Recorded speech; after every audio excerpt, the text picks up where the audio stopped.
शं विविधौषधीनां ॐ शान्ति शान्ति शान्तिः.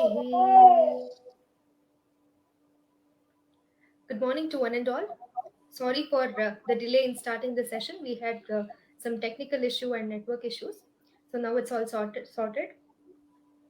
A warm welcome to all of you to this wonderful orientation program organized by Pramati Ayurveda, Ayurveda Dikpatha.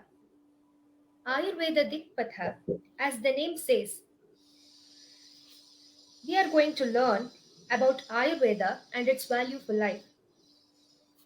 Students who join Ayurveda have a lot of doubts, misconceptions regarding the field. So, to bring clarity in the young aspiring minds, we are here today presenting to you Ayurveda Dikpatha, the route map to Ayurveda learning.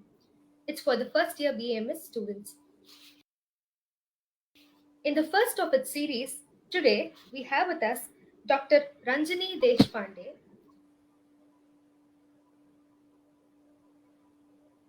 and mentor, a specialist in the field of Ayurveda surgery, Shalya Tantra. She completed her bachelor degree from Government Ayurveda Medical College, Bengaluru, and she also finished her master's in the field of Shalya Tantra from the same institution. She also holds a yoga instructor course, and she has secured 97% in the same course. To her credentials, she has published 4 papers, and she has presented many lecture series in the YouTube channel Tadvidya Sambhasha regarding Shalya Tantra for both UG and PG students. We welcome you, ma'am. Thank you, Akshita. So, before we begin, I would request all the students and listeners to have a pen and notebook so that you can note the important points. If you have any questions, the questions will be answered at the end of the session. Also, you can post your questions in the comment section so that we can take up the questions in the end. This will be a question and answer session wherein the mentor will be answering the questions to all of you. Let's begin. So, my first question to you, ma'am, is students, uh, I feel I did a mistake, but I'm not sure about my decision of joining Ayurveda. Few seniors say that I have chosen the right path, but few say I am into the wrong path. I have better choices than this. How do I deal with this dilemma? Okay, thank you, Akshita, for the wonderful introduction. And first of all, before I start this question answer session, I would like to congratulate Pramati Ayurveda, the entire team. So, you guys are doing really a great work and inspirational work. So, many congratulations to you. Before we start today's session, I would also like to start it with the following shloka. Dhanvantarim Ramanatham सर्वरोगनिवारकम् आयुर्वेदप्रवर्तारं वन्दे पीयूषदायकम् सहस्राक्षं गणाधीशं स्वगुरुं च सरस्वतीं जनकं जनयित्रीं च शास्त्रादौ प्रणमाम्यहम् योगेन चित्तस्य पदेन वाचा मलं शरीरस्य च वैदिकेन योपाकरोत्थं प्रवरं मुनीना पतञ्जलिं प्राञ्जलिरानतोऽस्मि. Okay. So as we have seen that this current orientation session that has been conducted, so this is a partly unique session that we are going to see today, because this is not a general lecture series where a speaker is giving on his or her ideas. So here we'll be dealing today with very many questions that a basic first year BAMS students will be having in their minds as soon as they shift their education from the pre-university level, that is the modern education, to the Ayurvedic education. So as you asked, the first question, the basic question that could be in the minds, as you asked Dr. Rakshita. So can you please repeat the question to me? It was something like, Yes, I'm not sure of why I sure. have chosen the Correct. topic. So some Correct. seniors give good opinion of the same, and some seniors say, "Why have you joined this course? There is no Correct. scope in the course." Okay. Correct. So now, before we answer this question, so all of these, if we split up the question, like I have a doubt. I feel so if I have chosen the right course or the wrong course. Some seniors say it might be good. Some seniors say it is the wrong path of your career. What do I do? Now, if we look at the expression of all these questions are doubtful expressions. So once we have a doubtful expression, what is the next thing we do? The next thing we do is we take up steps to clarify our doubts, right? So we have a doubt in our mind. We want to clarify the doubt so that we get to know what is truth or what is the, what is wrong, what is true or what is false. So again, here with the basic question itself, all the first year BMS students, they're already into the learning process of Ayurveda, because even in Ayurveda or even in all the Shastras, the Shastra, how we get to know the Shastra is by asking, analyzing, questioning, experimenting, and then we accept that it is a truth. So for this, what is the next thing we have to do? So the truth does not come to us by itself. So we have to approach to it through various ways. So how is that? So it could be by learning about the subject. It could be by interacting to people about the subjects. So even in Ayurveda, as we know, in the basics in the first year, we get to know about so many pramanas, the Pratyaksha Pramana, the Anumana Pramana, and various pramanas, which are the tools for us to know the truth or what is the actual knowledge is or what the actual science is, right? So the same thing would we have to do it even at this level when all these basic doubtful questions pop up to our mind. Now, thinking about joining BMS course, there could be three options. One is a student has opted Ayurveda purely by his own choice because he already knows about the science. The second thing is some many wants a basic degree, a doctor degree, so that they could practice either Ayurveda or they could end up practicing general practice or general medicine, mixopathy, what we say. And the okay, and the third category, what we can see is they have not got a MBBS or the modern degree, because of which they have opted the Ayurvedic science. So these three are the categories what we can see. Now, talking about the first category, whom they have come to the course by their own choice, it will be some the possibilities could be there could be a lineage in their family. Either they are the sisters, the sibling, or the family members are in Ayurveda, so they already know about Ayurveda. That is why they have come. Many people, why they could have had suffered because of from many diseases for which they could have had got cure only in Ayurveda, so they are inspired by the science and they decide to join Ayurveda. Like for the same, I can quote the example of Dr. Sindhu. She was my colleague at CCRS, so I feel very proud to her when she said it to me that she suffered from severe asthma in her childhood, for which she was undergoing lots of treatment. So during every attack, when she used to undergo the modern medications, she used to take double the time to recover from the post medication low status of her health than the actual attack of asthma, for which she got a complete cure after going to an Ayurvedic practitioner. So because of which she got completely inspired and she decided that she has to, study Ayurveda and she has to become an Ayurvedic practitioner to give the same goodwill to other people in the society. So this is the possibility. Now the second and third possibility, what we saw is either by chance. The third person is I just want a degree. Now it is a little bit difficult to these two categories, that they have to work a little more harder to answer all these doubtful questions, right? So another simple example, now you take the example of a rose. The rose, it is depicted in many ways with respect to many people. You ask what is the rose to a priest, he will say it is my object of worship, it is that purest thing that I give it to the feet of my Lord. You ask what a rose is to a salesman, he says it is my object of trade. It is something when I give, I get money. You ask another person, to a gardener, what a rose is, he says rose is that which beautifies my garden. It is a wonderful flower or creation of nature. You ask something to a kid who unexpectedly has pricked by the thorn, what will the kid say? Rose is very bad. I got pricked by the rose. So there is nothing good in the rose. So it depends on what opinion you are asking to a person who has explained that particular thing in his or her own way, right? So one senior or two senior who could have had told you that why did you choose Ayurveda could be the taking the role of the kid. Taking, I got something in the chat box. Akshita, please ask all questions. I have more noise at my place. I will not be asking. Yeah, okay. Fine. So somebody who has given you the information from the kid's point of view, you will find Ayurveda as full of thorns, right?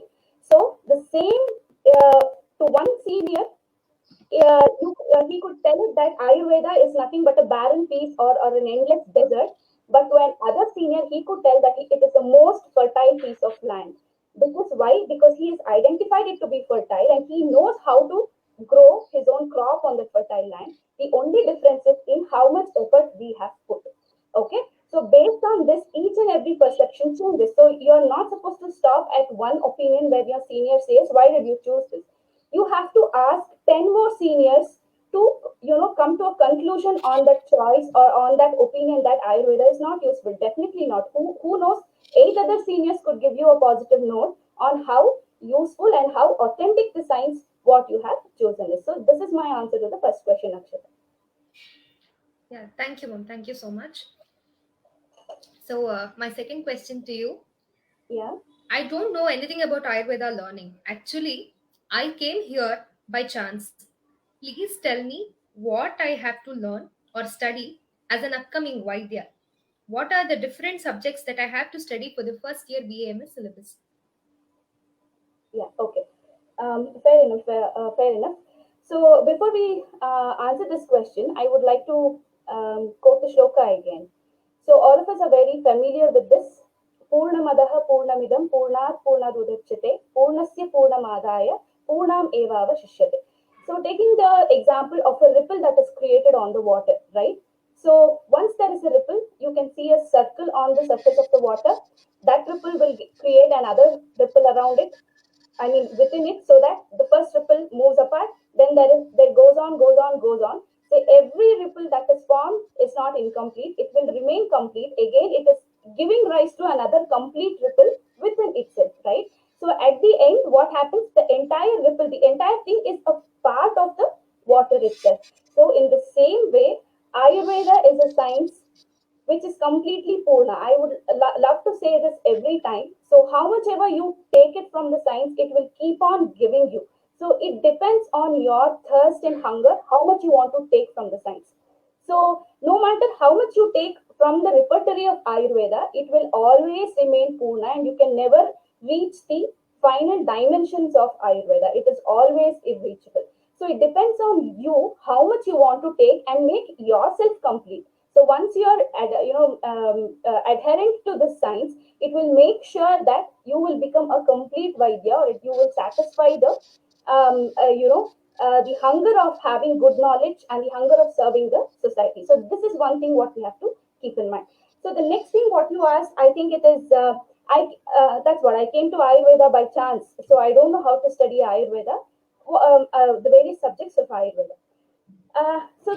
To make a statement on I came to Ayurveda by chance, no matter you came to Ayurveda by choice or by chance, I have to say if you are a part of Ayurveda, then you are really a blessed soul. Not everybody will get a chance to do the adhyayana of our own Sanatana Shastra. Mind it. So we have any number of courses, right? So out of everything, why by chance did you end up with Ayurveda? Because you have deep down, because of your karma or the karma pala, you have a connection that you are given a chance to do the reading of your own medical shastra. So now it is up to you whether you doubt on the shastra or you keep on negating about the shastra, or you want to show a little signs of positivity and start accepting it, so that you also become, though you came by chance, one day you can proudly go out and say that though I came to this stream by chance, now I am very confident and the best decision I made in my life is to go to Ayurveda either by choice or by chance. Okay, so that is the thing. The next thing too, how do I study Ayurveda? Different subjects of Ayurveda. So in the first level, Akshata, I would want to say one thing, that is, in the initial stages, when your minds are very fresh from a transition from the pre-educational, the modern educational system to a Sanatana Shastra that is converted to a modern education system. So actually, these sciences are not to be supposed to be learned like how it is being taught today, but inevitably they are being forced to convert to fit that pattern. So there is a lot of disturbances that happen. Never would have the students, be introduced to words of Sanskrit if they do not have a Sanskrit background. Basics of Ayurveda, what people learn in first year BM is actually they have to be introduced from the high school level, so that while they come to they cross second PU, they become familiar of at least some of the things. So they get to know what is our own science basically. So the drawback is neither, whether it is medicine, whether it is physics, history, chemistry, whatever it is at the school level, nothing what is originated in India, or nothing what has been conquered in India has is being told to children to inspire them. On the contrary, we all learn when the Mughals came, when they came, when the invaders came, they civilized us, they brought an education system in us. So this is what how we learn. We always defame our own mother in a process of making the other mothers famous. So this is the process that has been happening throughout. Okay, so because of which, initially for a first year BMS student, we cannot emphasize more on applying logic, or try to understand more and apply this thing in practicality. That is not possible because the Shastra itself is not clear to the first year BMS student. So I would suggest that for a first year BMS student, the prime duty is first to believe that you are absolutely in the right path.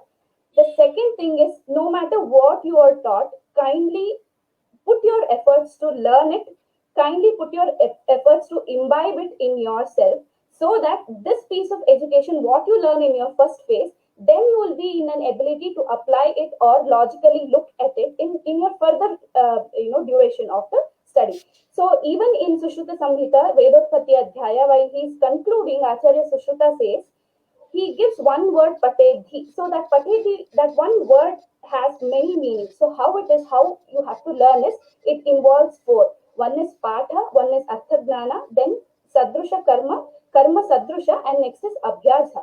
So the in first year BMS level, we can do first two things only. You cannot go into a even at some stages, Sadrusha Karma is also possible, but Karma Abhyasa is only possible when you are confident with the other three things. So, first thing what I would like to suggest is, whatever is the Pata done, so first try to learn it, first try to imbibe the knowledge, what it is, in it. So, first time when you read a shloka, you might just feel it is a bunch of letters. Next, the second or third reading, one word could hit your mind. In the fourth reading, you will want to analyze, some meaning will come up to your brain. So when you're doing repeated readings of the same, I'm sure that you will start analyzing the Shastra. So there are good teachers, there are good institutions where they're trying to imbibe you to or introduce you to this new science. So how to read Ayurveda at this level is to only dedicate yourself. So and only to trust yourself, and be respect your science, and that itself will take up, or it will take the rocket forward. So I can just say that it is said, ayuhu kamayamanena dharmartha sukha sadhanam. Okay, Ayurveda upadesheshu videyaha paramadaraha. So that videyate is required for you to have dharma artha sukha sadhana. All that will follow if you are videya. So in the initial stages, if you are doubtful, in the initial stages, if you say, what, there is nothing in this, it is not a medical science at all, I am just reading it for a degree, then definitely your dharma artha sukha will be in pertaining to the vidayata you have shown. So it is a direct proportional equation. How much you show, that much Shastra will give it to you. So just like dharmo rakshati rakshitaha, same way, how much you owe to the Shastra, that much Shastra will protect you in your future days. So this is what I want to say. Thank you, Ka. Thank you so much. So we'll move on to the next question. Yeah. Since high school education, we are not taught these subjects like Padartha Vijnana, Itihasa, Ashtanga Hridaya, and those strange terms that Ayurveda use. Are they really scientific? Because all we know about science is anatomy, pathology, physiology, the drugs, atoms, chemicals, matter, etc. So, what is your perception of Ayurveda as science of medicine? Oh, fine. So, as I already told you, the high school education, which is being shown to us as real, but most of it is, um, it can be said not in this platform, but it could be for political gain, no matter how it comes out. So that's how the true history is being hidden, and whatever is needed is only put out because young minds are those that catches things, and if you put something in minds from their younger age, that is what will remain even if the child grows into an adult and then into old age. So the same ideology will spread across. The wrong ideology will spread across. One thing I want to say is if you look back to the history of Indian education in the ancient days, when the Westerners did not even know how to live, I usually say they did not even know how to cook. They were eating raw flesh. They did not know any civilizations. India was something that has civilized into material culture. So material culture is that comes after the basic culture. That is, you have the highest of knowledge. Once that is fulfilled, then you give your thought on art form, making handicrafts, or different forms of arts and stuff, where it becomes a material culture. So when the Westerners did not even know what ABCD is, we had established universities in our Bharat. When Westerners did not even know how to eat a raw flesh, we had Sudha Shastra in our own science. We had texts on how to cook, what should be mixed, what should not be mixed. So this was the level of science, completeness of science, what we had in our nation, which was clearly broken, and the wrong aspect of it was introduced. So in olden days, if you look into the autobiographies of various Chinese, travelers, educational travelers like Hin Sing, Huan Sang, okay, Yi Jing, all of them, they have written in their books that from China, they had to travel across the ranges, across the mountains to reach India, and their only aim of life was to have their education in India. So that was the ultimate aim of their life. In their autobiography, they write they had almost faced death in the process of traveling from China to India. And not only that, before they came to India, you have to make yourself capable, right? Now, you want to get into IIT, you need to first crack the IIT entrance.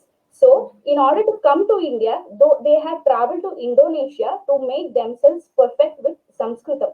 So, after that, they came to India, and their only final aim of life was to learn or get knowledge in India. So, this was the heritage, educational heritage, what our India had that none of the countries ever had. Okay, so this has to be known, and Ayurveda is nothing but a part of the same educational system. Okay, either the Nalanda or the Takshashila, everyone. So you might be knowing, right, why Nalanda was burnt, because Ayurveda Vaidya from Nalanda, he cured a skin disease of the Mughal emperor, by which he got enraged that how did this guy cure my disease that none of my court physicians could do. What knowledge he has that doesn't have, that my physician do not have. This knowledge should not pass to anybody else. So that is why what he did, he couldn't identify the knowledge, he just set up the Nalanda to fire. So this was the very simple reason why Nalanda burned for 3 months. So that was the repertory of knowledge what we had. Okay, so even here now, transition from high school education to this, that is why I'm giving you this history to say that the land which gave knowledge to everybody, where people from outside the countries took, put their life to risk, come to study the sciences. Currently what is happening, in a few days it will become like we have to travel to USA or we have to travel to Washington to learn Ayurveda. That will become the scenario if the people of Indian nation do not become proud of their own science, right? So that will be the scenario. So definitely when you're a part of the modern education system, this will be Greek and Latin to you. Somebody who has taken Sanskrit will at least get to know certain terminologies. Somebody who has a background in their home, Vedic background in their home, it will be easy for them. And for somebody whose mother tongue is Kannada, at least few words will catch their brain, because most of the, Kannada in its local language has retained certain Sanskrit terms in its original form. But to others, it will definitely be a problem that everything will sound definitely like a German language that nothing will know. Why? Because we have just entered from a modern educational system to a classical education system without doing any homework, or we cannot blame ourselves because the system itself is like that, right? So definitely you will feel whether Agni, Dhatu, Dosha, Ama. Where is Ama? Show me Ama. Can you see Ama under a microscope? You go and ask. So what in the initial stages, you have a relative who is a modern practitioner. You go and say, I learned what is Ama today. So what response can you get from him? So he'll say, show me it under a microscope, or show me where is Ama. So does it mean there is no Ama in the body? Definitely, right? So something which the modern practitioners give up, where there is a Sama Avastha, we Ayurveda practitioners, confidently conquer it and show it to, try to treat it. So definitely in the first year, it will be Greek and Latin, as I said. The only thing here to strive is patience and perseverance, as I answered in the previous question. So first initial 6 months to 1 year is completely dedication and vidheyate. That is, respect your science and be, trust your science. That itself is the first mantra what you have to do to be and to live Ayurveda. That itself will take forward. Okay. So definitely, as when the classes continue, like Sharira Rachana, I think in first year you have the Padartha, the Itihasa, then Sharira Rachana and Kriya along with the Samhita, right? So definitely, I know teachers will be striving very hard to make you understand every time they go through a different shloka from Ashtanga Hridaya, or it is a really a hard task to make people understand the Sharira Kriya from our aspect. But when you're learning everything, just keep in mind that respiratory process or respiration, digestion is not something that started, developing in human system only because the Westerners, identified it. It all prevailed way back. They identified it, right? So it was already happening, and there were so many things, advancement in our science, like the yoga paddhati on the manas, on all aspects of medicine. Then definitely that has to be true. And do not, pose yourself to a situation where anything that comes to your purview of pratyakshata only is true. There are many things that you cannot perceive. Just because a human brain cannot perceive, it doesn't mean that a subject or something is false, right? It is our incapability of looking into it. So this is my only request, that trust in the science. It's 100% guarantee that you have opted the best medical science, that you will be very proud to be in near 10 years or in near 15 years. But to reach that height of the mountain, you have to be very patientful enough to climb the foothills, footsteps of the mountain. Otherwise, you will fall down to gravity. So, the entire process of not falling off is in how much grip you have over the mountain. Thank you, Akka. Thank you so much for showing us how Ayurveda is more important and bringing in confidence in the students. We'll move on to our next question. Yeah. So we study all these subjects in first BAMS. What is the use of philosophy for a doctor? How are they related for practicing a medicine or a medical science? Okay, so this is with respect to Padartha Vignana in proper, which is almost the most irritative subject to almost all the students in first year, right? So Padartha Vignana is something that deals with various darshanas, various pramanas, karana dravyas, karya dravyas, and so many other things, um, which goes to the brain, but it is, at initial stages, it is very difficult for you to associate it practically, right? Why Indian philosophy, or why do we have to study Shad Darshana to study Ayurveda, or a medical science? So this medical science, in the first place, Ayurveda is not a medical science that just restricts itself to the physical body. Okay, so why Indian philosophy? In the older Indian Shastras, any Shastra you take it up, they were all those people who were, they studied, they were called as, jignas, or the knowledge seekers. Okay, so they are not studying something for in a doubtful way, or just for the sake of it. They really seek the knowledge. So that seeking is very important. So if you have to do that, why the darshanas? So the education system, or how the Shastra Adhyayana was done previously, was so rich that not any aspect of it was gone unquestioned or unattended. So if you take something like, for example, you hosting a session, orientation session today, so that will be concluded, or this knowledge will be concluded only by analyzing and questioning it through various forms. So we'll be asking, right, why are we doing it? What is the use of doing it? At what time are we doing it? How are we doing it? So if we do, what is the use out of it? So that is how all the shastras were done. And as they say, the Veda, Gnana or the other Gnana, they are so liberal that it gives you the freedom of thinking and gives you the freedom of questioning. They have answers within themselves, but that you can find only when you generate this process. So this will give a very good brain work, okay, and it will increase the capacity and learning aptitude of your brain, that you get to know a shastra from its 360 degrees, and not just because it is there on a piece of paper, or it is printed, or it is translated in one sense. So basically, it was like Shed Darshanas. These are darshanas which give you how to understand yourself and how to understand yourself in the purview of nature, right? So any shastra you take in the Indian shastras or the Bharata shastras, there is no one shastra that will do harm to the prakriti or the surrounding that the person is living.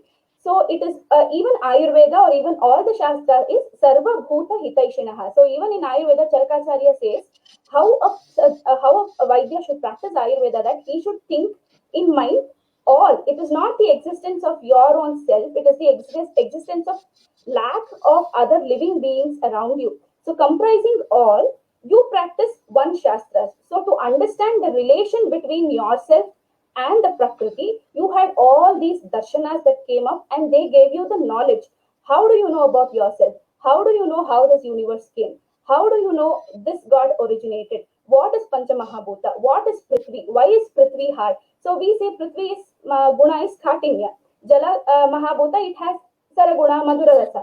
Why is it so? So it is so when the statement is made, these are called as Siddhanta, these are called as Pramanas, which will never contradict itself. It will be true 1,000 years ago, it will be true today, it will be true even 1,000 years later. Why? Because these are pramanas, or the matter that is about our own existence or our own prakriti, which will never contradict itself. Okay. So since Ayurveda Shastra is also part of this Vaidika Shastra itself, that is why you need to know all the Shad Darshanas. That is why you need to know all the Pramanas and everything. Now, what does the Pramana say? Pratyaksha, Anumana, Upamana, Agama, or the Shabda Pramana, all of this. So, right now, as I said, you need to analyze what is Pratyaksha Pramana, what is Anumana Pramana. If you know what is each of them in this current stage, then finally, when you're moving forward to your internship, or when you get into practice, you can start applying all of this. Like, take for example, a patient comes to you who is about 65 years of age, okay, and when he says that he has krichra mala pravartana, that it is very difficult for him to do the mala pravartana, okay, and what when you ask prashna, okay, so you take one of the darshana bhaga, you say, I mean the pariksha bhava, and then you ask prashna. So what are you doing? What are you eating? When are you sleeping? Okay. So what were you working? So suppose that man says, I used to be a heavy load carrier in previous times. I used to stay awake in the night. I eat only ruksha ahara, okay, without any snehamsha. Then these are all what you get to see. Okay, then you look pratyakshagi, you look into the person, you can see a lot of parushata and rukshata over his skin. Okay, so now you got one gnana through pratyaksha, one gnana through prashna. Okay, and now you're applying anumana. What anumana? Because he is doing all the ahara vihara paddhati, that is increasing vata dosha. His age is also pertaining to the vata pradhana kala avastha. Okay, because of which there is vata vriddhi in his body, because of which there is dearranged agni, because of which he has krishna mala pravartana. So all of this you are able to link, right? So again, now you have to use your yukti. So what is your ultimate aim? To ease the mala pravartana. So for that, if you give any ruksha vatahara dravyas, what happens? It will again, though it is vatahara, though it is anulomaka, if you give a ruksha dravya to the pertaining situation, it will not be so helpful, right? So there comes the application of yukti. You have to go for a snigdha anulomaka, which will help the all the conditions. So to analyze this in every step, if you don't know how to, if you do not have a background of all this padartha vijnana, or how do you apply the pramana, how do you analyze the darshanas, how do you karana dravyas, karya dravyas. See here, what were the karana dravyas? His vihara, his ruksha ahara sevana, ratri jagarana. What was the karya? There was tvakparukshata, ruksha, malapravartana, all of this. See, this is why it is needed that all of these are basics of the science. As I said, it is not something that is, restricted only to the pratyaksha. So Ayurveda is that helps you to see beyond pratyaksha. So keep that in mind. So that is the only science. If you have to become capable of doing that, you should know the basics of all of this. So that is why you have Padartha Vijnana, and it is not to irritate you, or it is not to make you, afraid so that you want to leave the course and run away. Okay. So if it has been included, then there is definitely a cause for it, and the reason behind is this.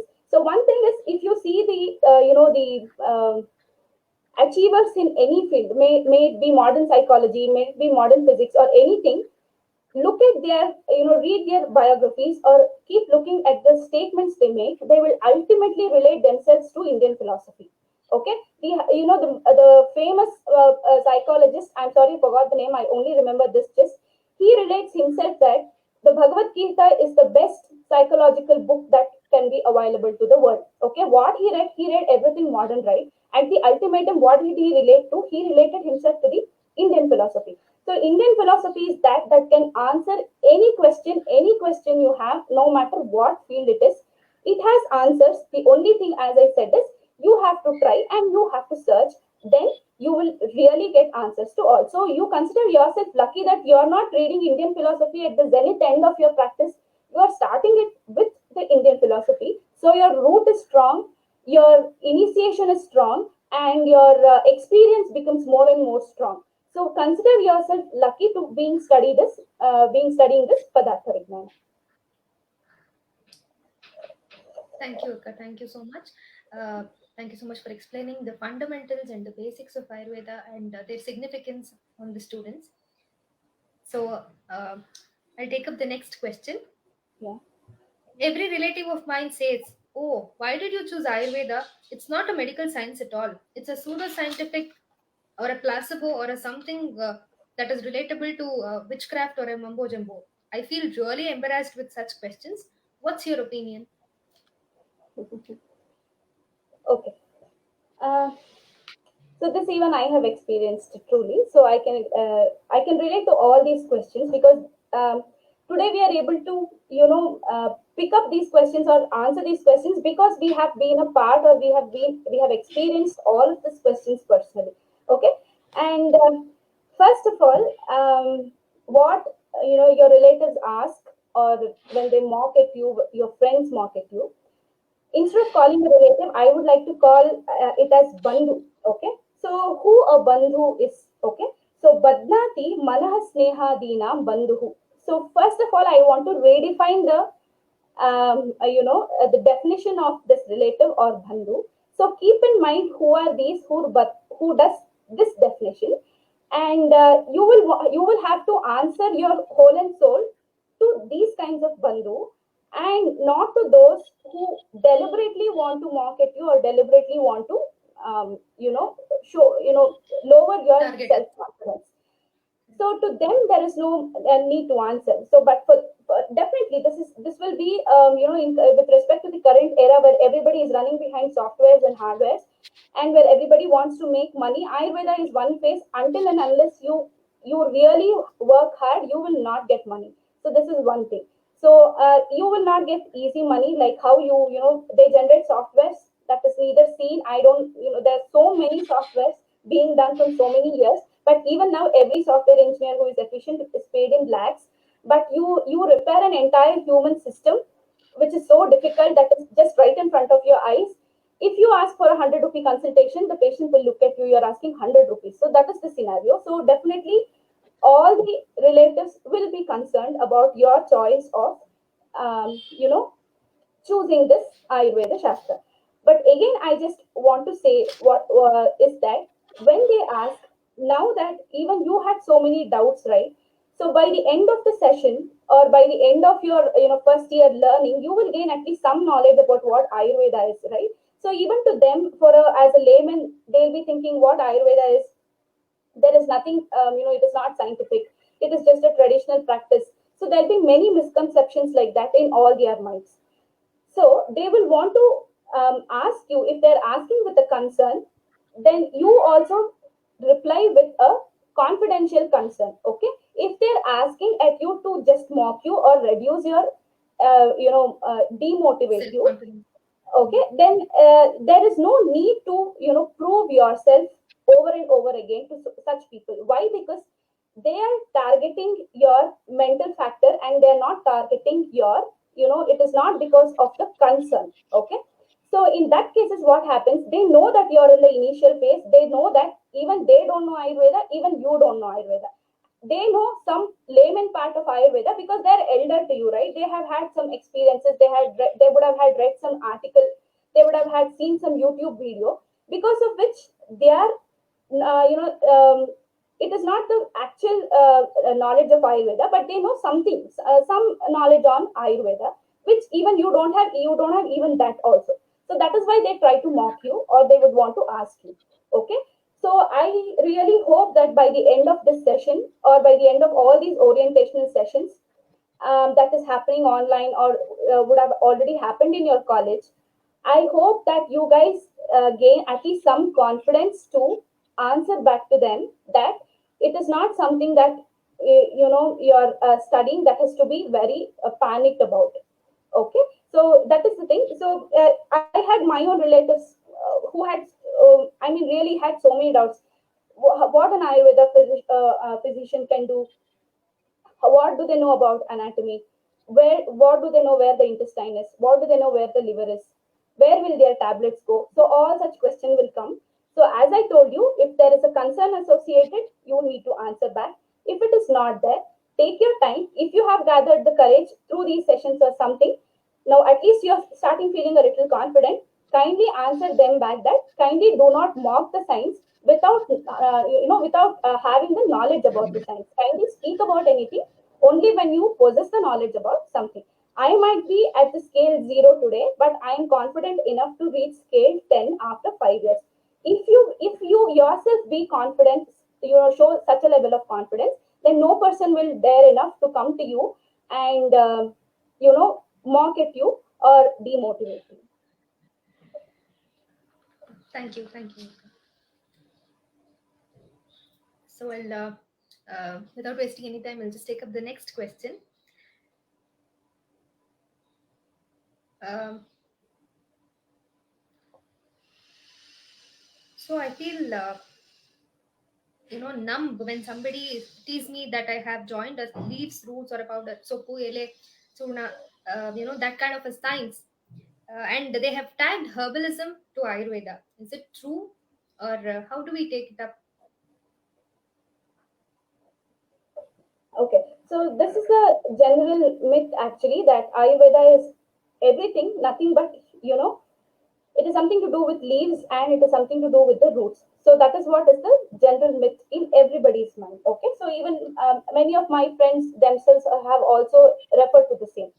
Okay, but through this, what I will want to ask all of you is that now, once you have an answer to this question, every next person who asks you this, kindly feel free, kindly feel confident yourself to explain the same thing to them, so that you're at least breaking off the myth through at least one individual. So if you can, break the myths about Ayurveda to at least 5 people near you, that 5 might get converted to 10 in your future. It might or it might not. That we are not bothered with. At least one person as an individual is being able to show it to either 2 people, at least 2 people outside there, of what my Ayurveda is. Now, definitely, Ayurveda uses a lot of kashtaushadis, right? But Ayurveda, according to many people, they do not know anything what is there in Ayurveda. Okay, They don't know that as Ayurvedic Vaidyas, we know Sharira Rachana, that is anatomy. We know the physiology, that is the Sharira Kriya. They don't know that we have a research methodology in Ayurveda. How to do a research is also told in Ayurveda. So they don't know that what we are doing today is a Siddhanta. Siddhanta is, tested experiments which leads you to an outcome that is tested completely. Okay. So they don't know that what we follow is a Siddhanta. Okay. According to all of them, they only think that anything that is studied under a laboratory, anything that is put on a paper, anything that is published like that is only authentic. Anything that is not studied under a microscopic eye is not authentic at all. So their question will be, where was microscope in olden days? Where was microscope, these micro instruments for you to analyze your medications, for you to say that if I take so and so medicine, it will target this organ, it will function on this organ. So I don't feel any scientificness in your science or in your practice. So all such questions will come. So what they think, maybe they know that this herb will help this condition, this X and Y Z root will help in this. So it has been done by our great grandfathers, our fathers, and that is why they just know it. They're not doing it any scientifically. Is what the answer is. Many patients come and ask, many friends ask, is there treatment for skin disorders in Ayurveda? Is there treatment for pregnant ladies to maintain a good health in Ayurveda? Is there treatment for throat disorders? Is there treatment for respiratory disorders? Is there treatment for headache?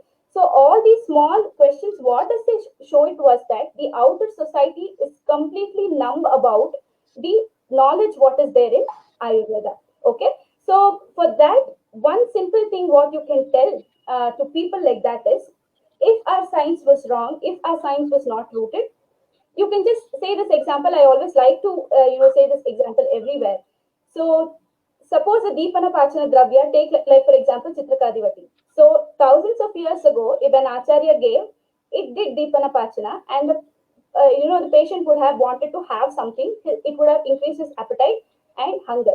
Even if I give today, after 1,000 years, if I give 3 Chitrakadivati to somebody, it will increase his appetite, and even today he will say, give me something I want to eat. Even after 100 years, if I give that, it will do the same function. So think of the deep-rooted action, deep-rooted research, and deep-rooted, if there was no research, no matter, there was no need of microscope, because these are all not shastras that is man-made. Keep that in mind. Okay. Do not be there is no need to compare ourselves to the great sadhus. There is no need to compare ourselves to Charakacharya and Sushitaracharya. They are way beyond. We can never reach them. They had the Gnana Chakshu, which we can never have. Okay. So just because we do not have, we cannot contradict that. What is Gnana Chakshu? They did not have anything. They had that much of sadhana to imbibe the complete knowledge. So just by looking at the dravya, they could analyze. Otherwise, why would they give up to the level of vipaka? So vipaka is something that happens after the process of digestion, right?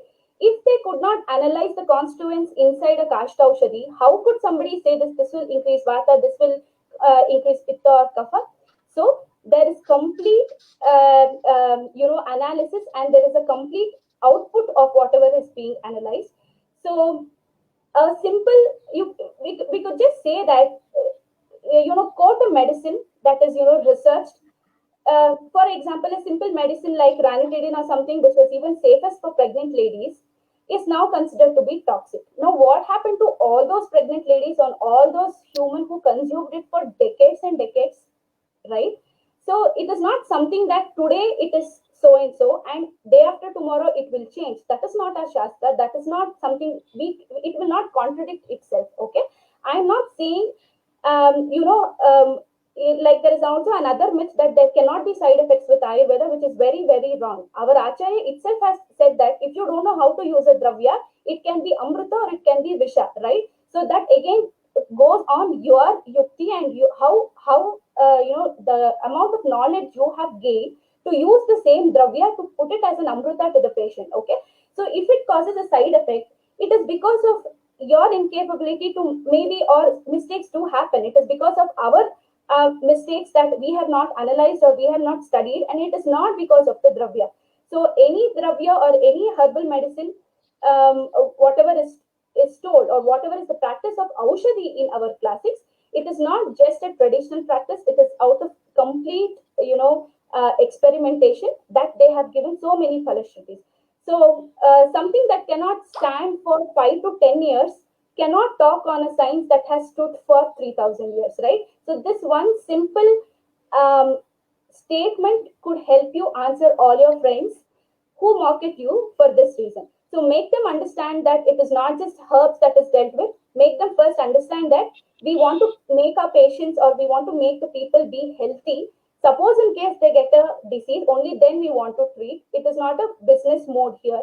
It is more and more the swasthya rakshana that is the focus of Ayurveda. So make them clear about that. So that is why when you're going through the courses of BAMS, it is then you will start picking up all of this throughout the journey.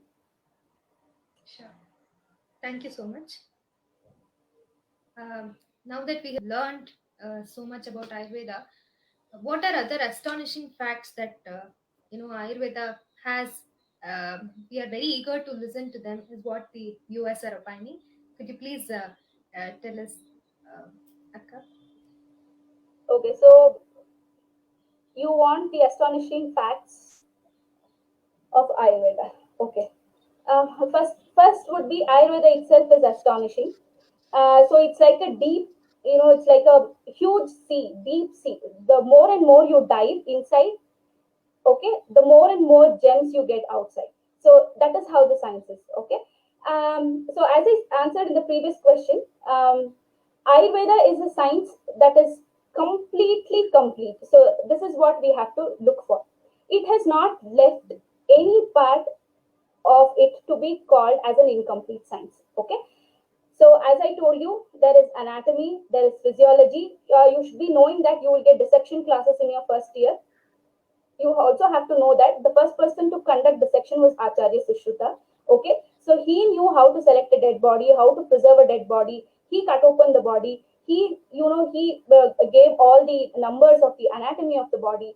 How many veins are there? How many vasculature? About the neurobundles. Okay, about the bones.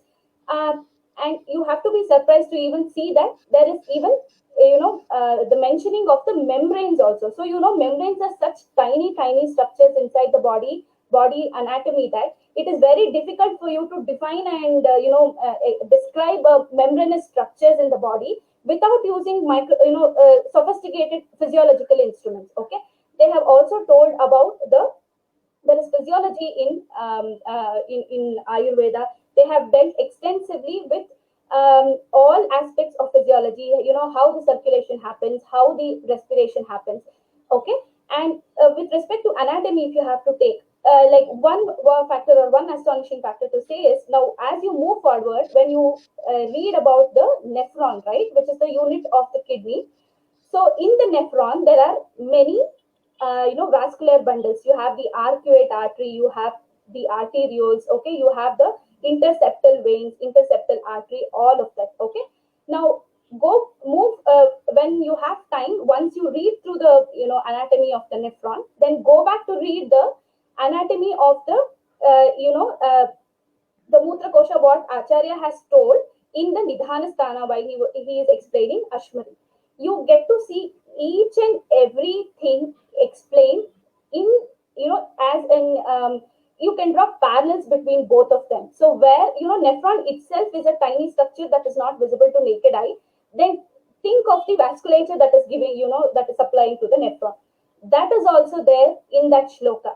Now, again, I am telling the first time you read, nothing you'll understand. The second time you read, nothing you'll understand. When you keep on reading, when you know this and when you know this, then you can directly draw parallels. So, this is one wow astonishing factor that you have in your own samhitas documentations of such micro anatomy of the human body. Okay, so this is one thing. And moving further, so what has Ayurveda left? It has not left anything. So it has anatomy, physiology, it has pediatrics, it has embryology, it has orthopedics, it has surgery, it has ENT.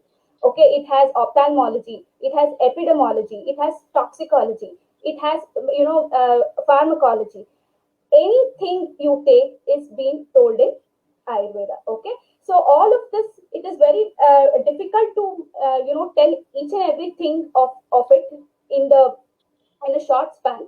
So with the when you look at the science with a view of digging out the the gems or the diamonds, then you will really start doing it. If you just want to swim inside and come out, you will not be able to pick up a gem. So that again is in our hands. Okay, so what how much gems you want to collect, that thirst of collecting the gems is within you. So you have to put your strength and effort to deep more and more, to swim more and more to come to it. So other astonishing factors, you would have had heard about Acharya Sushruta about surgery. So he's the first person to do a cataract surgery. So when you study the anatomy of the eye, you will get to know where the lens is. It is deep inside a tiny structure.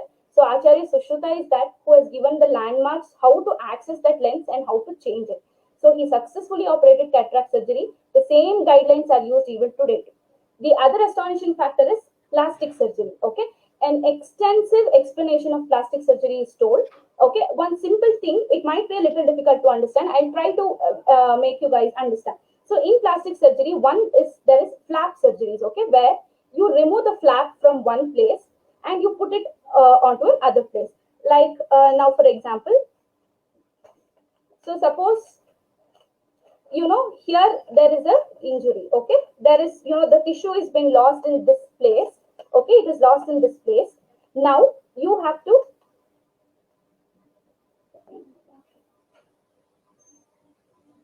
am I visible, Akshita?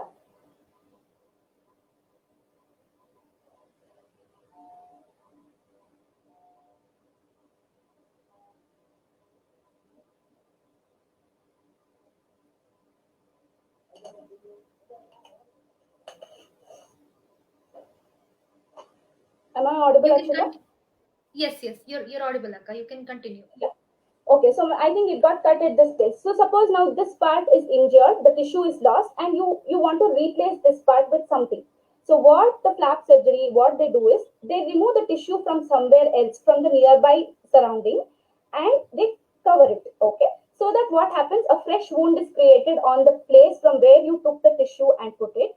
So that will heal itself. So there is skin here also, there is skin here also. Okay, so that is where you remove the flaps and put. In flap surgery, there is something called as island flapping. Okay, what is island flapping in modern plastic surgeries? Now suppose I cut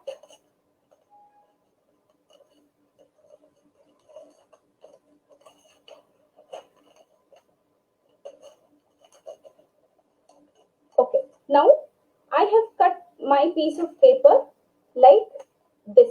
Okay, see, there is a small portion down here, right?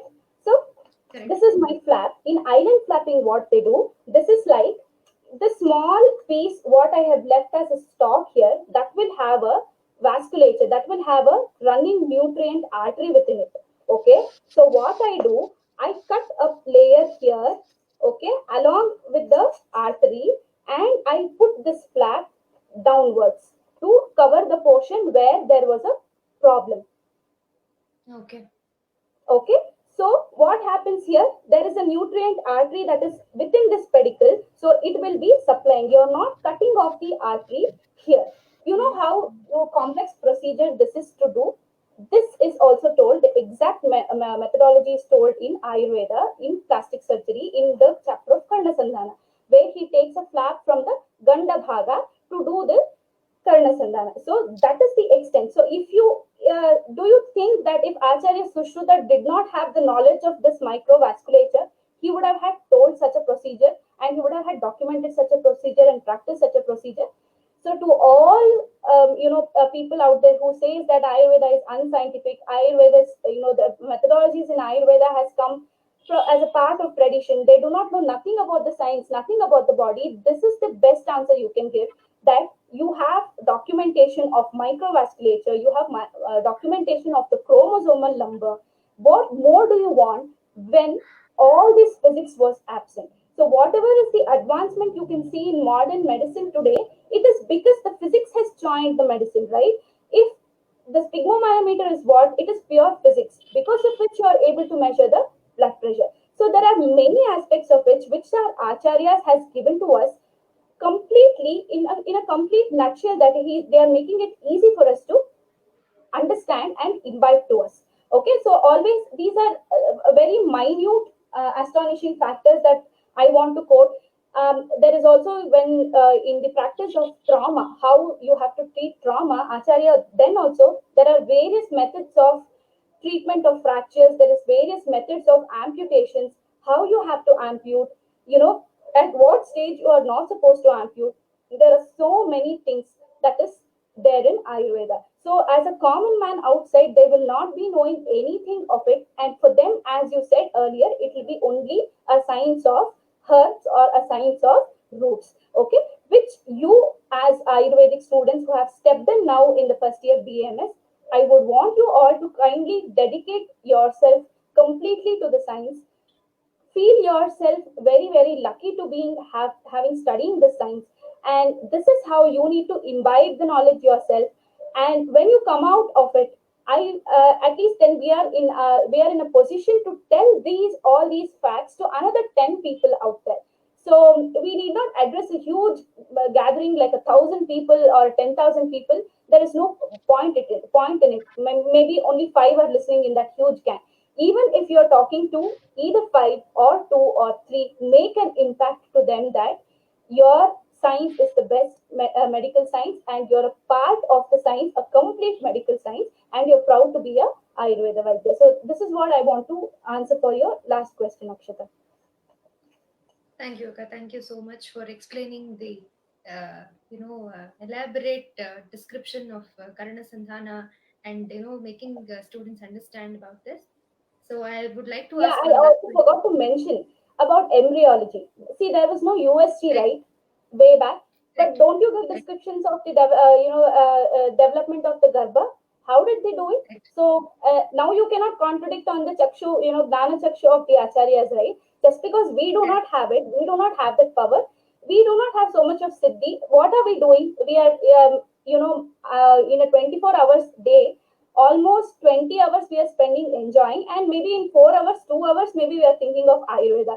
Where is this siddhi and where is that siddhi, where they put their whole and soul into Ayurveda? So we can never compare ourselves to them. Just as I said, I want to make this statement clear. Just because a human brain cannot perceive it, it doesn't make that it is false. Okay, so this one thing we have to keep in mind. Correct.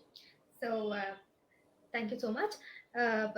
I'll go on to the next question. What is the one main difference between allopathy and Ayurvedic medicine? Can So that we can also confidently tell others who ask me the same question.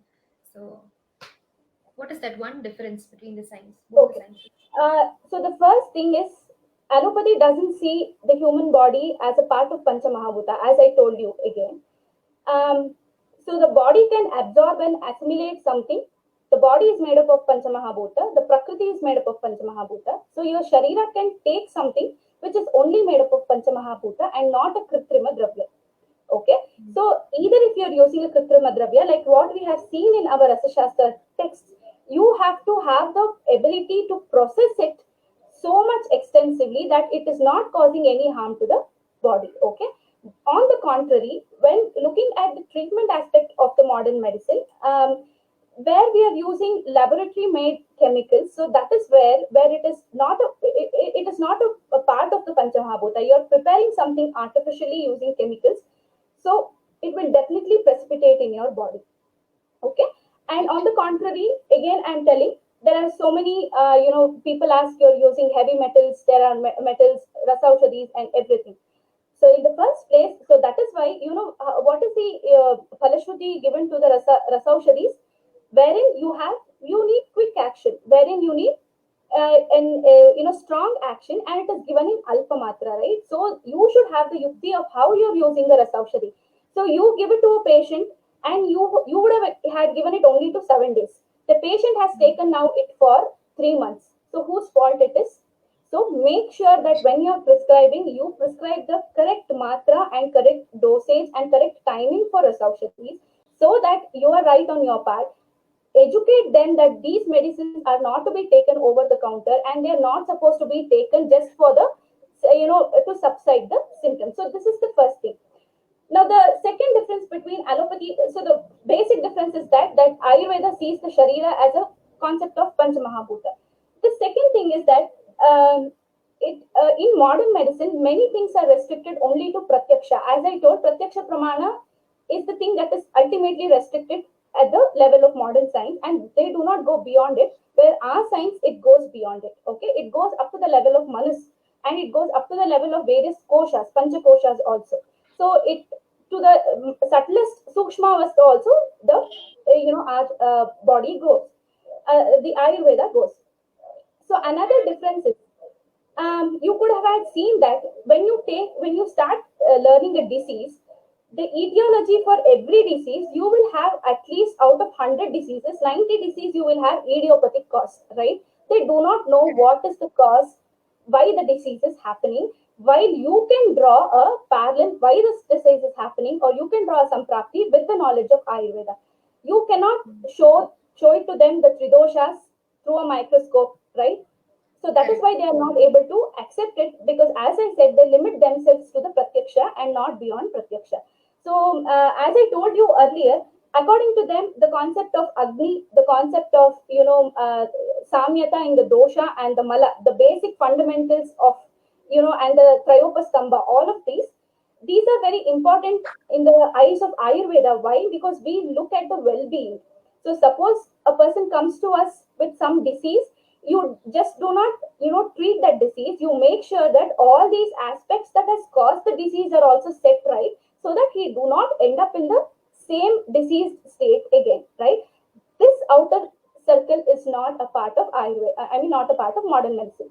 Now suppose you go that you have a pain in your knee joint, okay, or you have severe headache, okay, a person goes to a modern doctor that he has headache. What will be the prescription? The prescription will be an analgesic, right? So the person will he takes an analgesic, he is devoid of pain. Why? Because they are stopping the pain pathway, they are curbing the transmission of pain pathways through the prostaglandins. But the modern doctor will not care to ask how your appetite is. Did you pass motions today morning? Okay, what are you eating? The same person, if he goes to an Ayurvedic doctor, what will be our first question? You have headache. Our first question will be, did you pass motions today? Because if there is no Mala Visarjana, if there is no Vatanulomana, in the way, in the Dharaniya Vega Adhyaya, what we have known is when there is no Anulomana, it gives rise to Shirashula. So what is the treatment here? The treatment here is to correct his Agni, correct his Vata, so that there is good Anulomana. So once he passes good motion, his headache will come down. Now, this is the difference between Ayurveda and Allopathy. Now, here you have not, in Allopathy, you have not corrected the cause why he is getting headache. Suppose now he pops an analgesic, his headaches goes off today, okay? And by hook or crook, he has had some good amount of, Vadhara Dravya, he has taken a little ghee, and because of which the next day he'll have a little, passage of stools, okay? It is not complete, it is incomplete evacuation. But what does that say? It still says that his Agni is not good, okay? And he still has a problem with his bowel movements. So after another 2 days, he will again get headache, right? So why? Because he would have had again, eaten pizza or burger, or very dry only, like chapatis, something which without any sneha amsha. So at the second day, what he'll do again? What is the prescription? The prescription is the same analgesic, right? So the more and more pain you get, the higher and higher is the level of, or the potency of the prescription what you will be getting. But the main problem remains the same. But on the contrary, if you go to an Ayurvedic doctor, what happens? His first aim is to correct your Agni. He will educate you. Do not eat dry chapatis. Do not eat chapatis in the night. Do not eat anything that is made out of dough in the night. Do not take curds in the night. Do not overeat outside food. Okay. Suppose you are having heavy food like non-veg food, take good amount of hot water. Eat some ginger, so that you are able to digest the food material, so that ama is not formed. Once the ama is formed, the first thing what happens is srotoroda happens. So because of which he is not able to evacuate, because of which he has a headache. Okay, so this headache has this long history and long story behind it.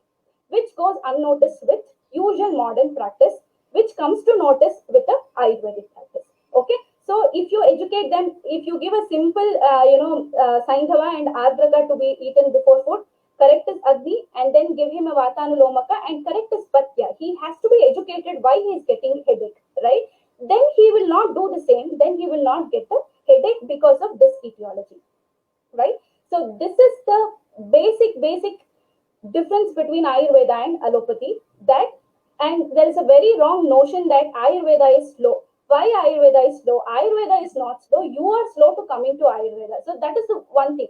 So in case of modern doctor, what happens now? Suppose you think the same cycle has continued for 1 month. Okay, by the end of second month, suppose if it is Varsha Rutu, okay, already his Agni is low, and this is happening in Varsha Rutu. What happens to him after 2 months? His headache will not go with a simple paracetamol. He has to take a very higher dosage of analgesic, right? He has to go for NSAIDs. Then what happens after 3 months? None will start, giving him result. Then somebody will say, go to Ayurveda. He'll come to Ayurveda. Now, where is the problem? Ayurveda is here in the first hand. Ayurveda is slow, or you are slow? You are slow to coming to Ayurveda. You had come to Ayurveda in the first place itself. The doctor would have told you you're getting headache because of this. You would have had not had constipations. Your bowel would have been cleared, right? Your appetite would have been cleared, because of which you would have not got headache at all. You have, you have put so many chemicals into your body now. So at each level, at the first level, the Samprapti is here. The second level, it is up to here. Samprapti comes here. He just suppresses it. Okay. Samprapti after 1 week comes here, you suppress it. It comes here, you suppress it. Once it goes to the zenith, now what time it has taken to reach this level of Samprapti, this has to come down to a patient in 1 day. And that is why they say Ayurveda is slow. How can it be possible? So all of this is a major problem in why they say Ayurveda is slow. We have to educate that it is not the problem with us. Sir, ma'am, you are slow. It is not that Ayurveda is slow. So one simple example is, suppose you have a baby, okay, it is sleeping. It starts suddenly crying, okay. When the mother goes and sees, suppose a big red ant is biting the child, okay. Now, what is the treatment here? What you need? For the mother, the child has to stop. So the baby stopping the cry is the treatment what we want. How can we get this treatment? One is two things. If you go to an Ayurvedic practitioner, what he'll do, he'll first remove the ant. There is a little redness or inflammation. You apply some grita or something so that the inflammation subsides. So once it subsides, the baby will stop crying on its own. If you want immediate results, I have another trick also. I just close the mouth of the baby. Will you hear the baby crying? The baby has stopped crying, right? So it is your choice how you want to make the baby stop crying. Okay. Now again here, if the mother would have come to Ayurveda immediately, as soon as it is biting, I remove the ant. The pain subsides fast. The ant is biting the baby for half an hour and then you are coming, then it will take 1 hour to subside. The ant is biting for 1 hour and then you are coming, it will take 2 hours to subside, right? So it is a problem inside. Okay, it is a natural process. So you cannot find shortcuts in halting all this process. So in an advent of finding shortcuts to stop these processes, itself why we are doing so many harms. That is why we are ending up with antibiotic resistances. That is why we are ending up wherein no amount of medicines is working on the human body, because you are disrupting this natural process. So this is the major difference between Ayurveda and allopathy. I want all of you to, whoever asks you, whether it is your relative or anybody, you can pick up such simple examples to explain it to them. So only when you explain it with simple examples, they'll know. We do not want big statements. We do not want paper publications to prove this. Okay, so with that, this is the basic difference. Very nice, very well elaborated, Akka. Thank you so much. So I would like to ask one last question to you. What was your experience when you came to Ayurveda?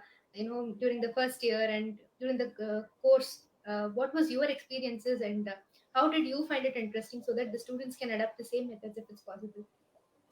Okay, so as I was answering in the first session, so I came to Ayurveda by my own choice, because my great grandfather was court physician for the Warriors. Maybe his gene or his blessings were there. There were no other doctors in the family. All were engineers. Out of nowhere, I was actually interested in architecture. So out of nowhere, one day I found I just felt I have to join Ayurveda. I just gave away the seat and I came and I joined Ayurveda. So that was how I came into Ayurveda. And since the first day, and it was not difficult for me, I had not studied Sanskrit, but with a vast amount of Vedic background in my house, it was not very difficult to get adapted to the new literature. We had wonderful teachers in our colleges, like Ahalya ma'am, Mamta Murthy ma'am, very many, teachers who actually helped us who helped us, or they inspired us that to remove or to ward away our confusions. So it is not that we did not have confusions, definitely we had, but their teachings and their words, it helped us make the path a little easier to move and a little clearer to move. So in the first year, as I told you, it is very difficult for you to put it anything into practice. So since the syllabus is also structured in the same way, in olden days it used to be forest education, wherein you learn something until and unless you are well versed in that, you are not taught the next science. But here it is not so. You study or not, you end up with an examination. You fail or not, you have a backup. You are posted to the next thing. So this has become like the inevitable part of the educational system, because of which it keeps running very fastly. Another very important name I want to take in this session, who actually, at the end stage of final year or during my internship, who helped me analyze or increase my love towards Ayurveda is Dr. Lalita ma'am and Dr. Gurunath sir of Ananya Ayurveda. So they used to come from Hassan to Bangalore on weekends. They used to give us breakfast also, and they used to teach us Ayurveda. So their aim was at least 10 people should know, or they should start loving Ayurveda, and they should know what actual Ayurveda is. So they helped me a lot. So all my teachers throughout the journey, everybody, all my seniors, many of my seniors, my relatives, my brother, everybody, they have helped me a lot in increasing the love towards the science, as days passed through. So at the end, when you sit as a practitioner and when you start applying what you have studied and when you start seeing that in the patient, so that is the best happiness what you get. And it is then when you start exploring the application part of Ayurveda. So until then, so that is why I said, if we are not dedicated when we are learning, if we are doubtful, then this application also becomes doubtful. So even while giving something to the patient, we are in a doubt that am I giving the right thing? Am I giving the wrong thing? So suppose you are a little, confident. Not that this doubt is not there when when you are practicing. It will definitely arise, because not every case you have seen for the second time or the third time. Many cases are such that you're seeing for the first time. But as I said, it is the application of all these pramanas what we have learned. Why, if the symptom has there, why the symptom has come? If the symptom has come, then at which time it aggravates? Or what is the food habits or what? So you need to take a lot of as it is showed in the Pariksha Bhavas. Where every time you keep interacting with you and new patients, your confidence and also the happiness keeps on multiplying. So that's my journey. Thank you, Akka. Yeah, so one last question that popped up in my mind now. You being a topper, did you have any study hours? Because the subject was new, as you told us. So during the first year, to just fall in love with the subject, did you have study hours daily, or how was it? How was it going? How did you? One thing is that I want to suggest this for people who find it difficult to read the actual book, because in first year who do not know Sanskrit, to read the Moola Grantha, it is a little difficult. But usually people have this tendency of taking the English translation. So I kindly suggest that at least go for a Hindi translation, the Vidyodhini Tika, which is much more better than the English translation. So English translation, you have translations like when the wind enters the intestine. So it is for Pakvashaya Gata Vata. So when there is Vata in the Pakvashaya. So that is how they want to say when there is wind inside the intestine. So it sounds very it very what we can say, very easily coined or very easily translated terminologies, which do not gives us the depth of the what the shloka is trying to tell us. So initially, when there is a difficulty, when people are a little who have affinity to Hindi language, who can understand Hindi language, they can take Hindi Vidyodhini Tika far better than the English books that you can read through. So once you move forward through the second and final year, definitely in the journey you can start having the reading through the Moola Granthas.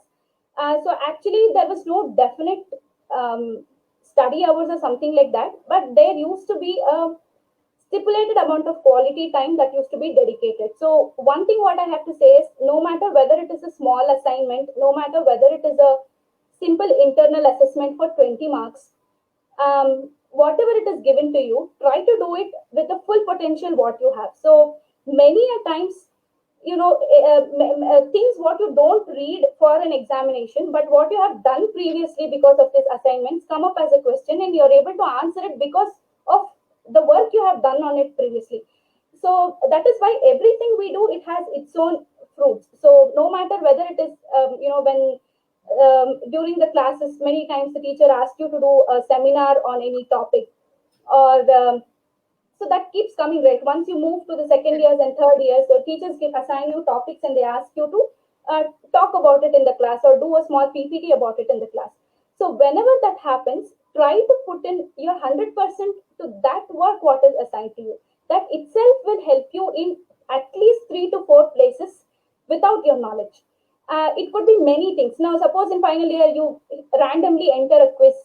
You have not prepared for the quiz, but you could get a question for which you are being assigned to in your college, and you were the only one to answer about it. So like that, not just in examination, it is not for examination point of view. It also comes in practice also. We attend many seminars. We would have had heard our senior physicians, our senior practitioners talking to us, our teachers, mentors talking to us.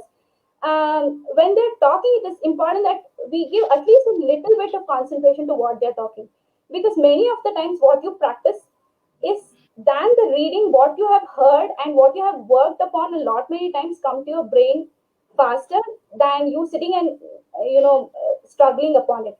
So one thing is, try not to mug up anything a lot, but apart from the shlokas in the first year, you have to, because that is the very essence of it.